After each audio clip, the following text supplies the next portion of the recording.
Oke, selamat pagi, Nak. Selamat pagi, Bu. Selamat pagi, Bu. Selamat pagi, Bu. Pagi, Bu.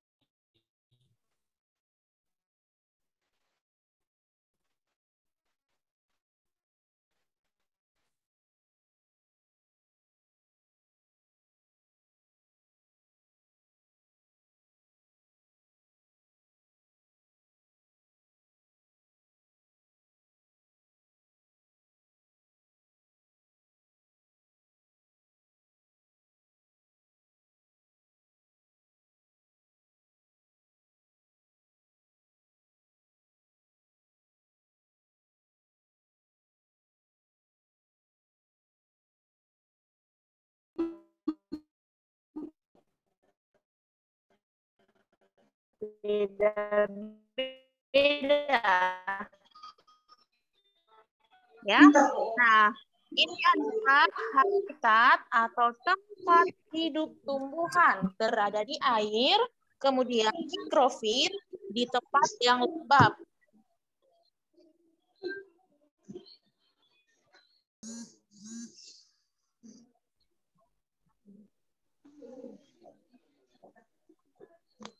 Oke, tumbuhan pertama tadi hidrofit. Tumbuhan kedua itu adalah higrofit, ya. Nah, tumbuhan higrofit ini di daerah lembab, kemudian tubuhnya terdiri atas bagian akar, batang, dan daun. Batangnya pada umumnya itu tidak tampak karena terdapat di dalam tanah, sehingga daunnya itu melingkar atau menggulung. Inilah dia contohnya tumbuhan pakis. Kalau kamu pernah membeli pecal, sayurnya itu ada dibuat sayur pakis. Nanti dia itu seperti tumbuhan paku, ujungnya itu menggulung-gulung dianya daunnya. Itulah dia tumbuhan pakis yang termasuk higrofit dianya, ya. Kemudian yang ketiga itu adalah xerofit. Contohnya adalah lidah buaya. Pernah kan lihat lidah buaya kan? Lidah buaya. Oke. Tumbuhan yang di daerah yang kering. Tumbuhan ini memiliki daun tebal, sempit, kadang-kadang berubah bentuk menjadi bentuk duri, bersisik, atau bahkan tidak mempunyai daun. Batangnya tebal dan mempunyai jaringan untuk menyimpan air. Kemudian akarnya panjang. Contohnya adalah lidah buaya. Apalagi contoh yang termasuk xerofit, yang dia menyimpan air di dalam tubuhnya atau dalam batang. Kaktus, Bu. Namanya kaktus. Itu dia, ya. Nah, ini dia tanaman kaktus.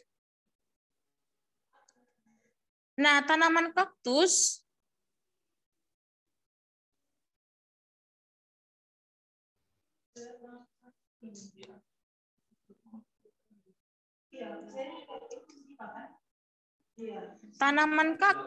itu adalah adaptasi tumbuhan di lingkungan kering atau xerofit, seperti di ekosistem gurun atau savana.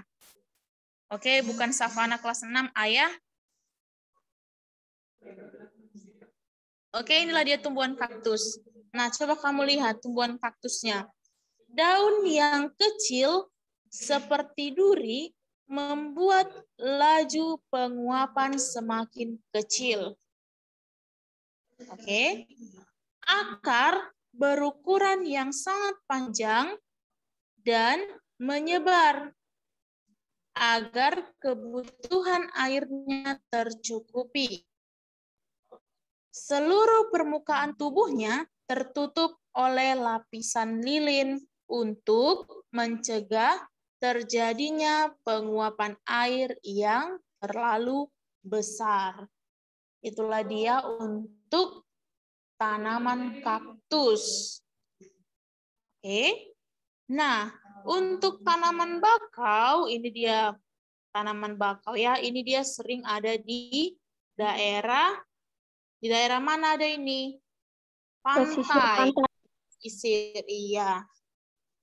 Nah, kalau dia tanaman bakau ini, adaptasi tumbuhannya itu lingkungan yang berkadar garam tinggi atau halofit seperti di ekosistem pesisir. Ya, jadi tanaman bakau ini sangat tinggi kadar garamnya.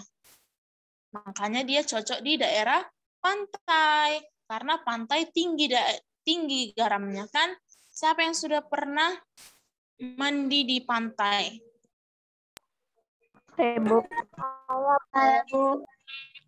Saya, Bu. Saya, Bu. Ketika kamu mandi di pantai terjadi. Pernah kamu rasain pantai? Pernah, Bu, asin. Asin ya? Iya. Ya, Bu. Bawa pulang. Menggantikan garam. Jadi garam itu dari mana asalnya?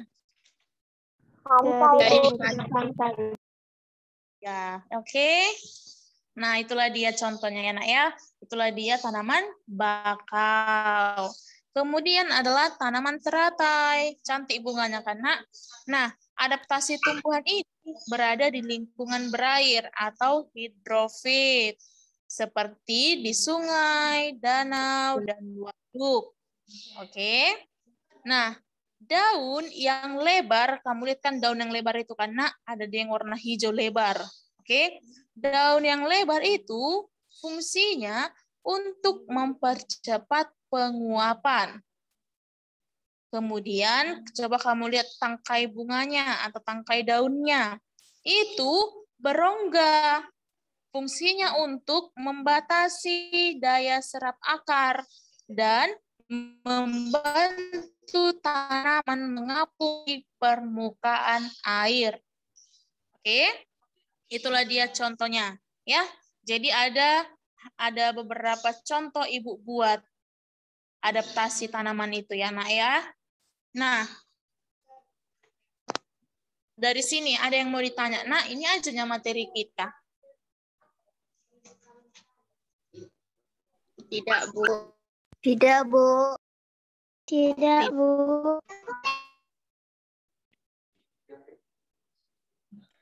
Tidak, Bu. Tidak, Bu. Tidak, Bu. Oke, coba lihat bukunya di halaman 21 ya. Di halaman 20. Oke, kan ada gambar seperti ini dia kan di halaman 21 kan? Iya, Bu. Iya, Bu. Nah, ini dia ada gambar seperti ini. Oke, ada 2 gambarnya. Jadi, itulah tugas kamu. Kamu gambarlah seperti ini kotak-kotaknya ya. Kotak-kotaknya jaga sudah dilihat. Jangan kayak kemarin waktu IPS disuruh dibuat di diagram Venn, nggak dibuat di diagram Venn, hanya di kotak-kotak iya aja. Oke? Nah, untuk yang pertama ini kamu diminta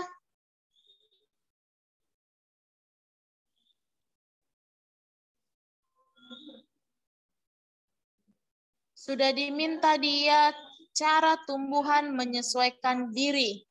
Nah, ada berapa tadi cara tumbuhan untuk menyesuaikan dirinya? Kamu tuliskanlah itu. Terus bagaimana cara tumbuhan itu melindungi dirinya? Misalkan kamu buat di sini tumbuhan yang pertama, di sini yang pertama tumbuhan kaktus misalkan. Bagaimana cara kaktus melindungi dirinya? Dengan duri-durinya itu dia. Ya karena gitu dia buat ya. Oke? Ada yang mau ditanya? Tidak, Bu. Tidak. Nggak ada yang mau ditanya, Nak. Enggak, Bu. Oke, nanti kalau videonya ini untuk melihat catatannya belum kurang jelas, nanti Ibu kirim materinya ini ya, biar bisa kamu lihat ya. Kan kamu ya. Iya, Bu. Iya, Bu.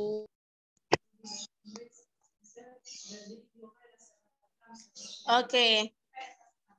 Kalau begitu, marilah kita mempersatukan hati untuk doa tahun Santo Yosef ya.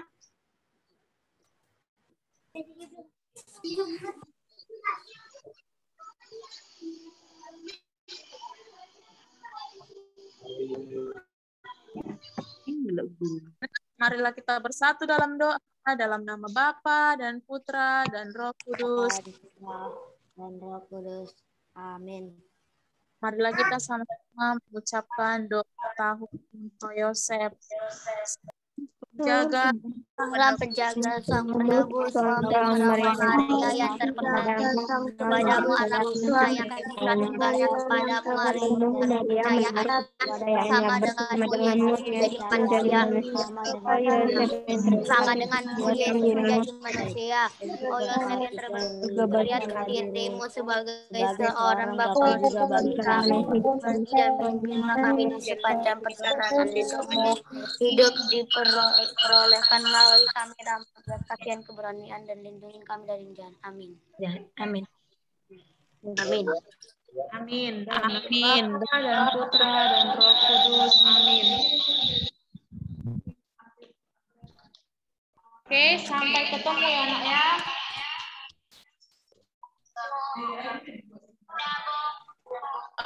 Oke. Dadah. Ya, Bu. Dadah, Bu. Suaranya Tom.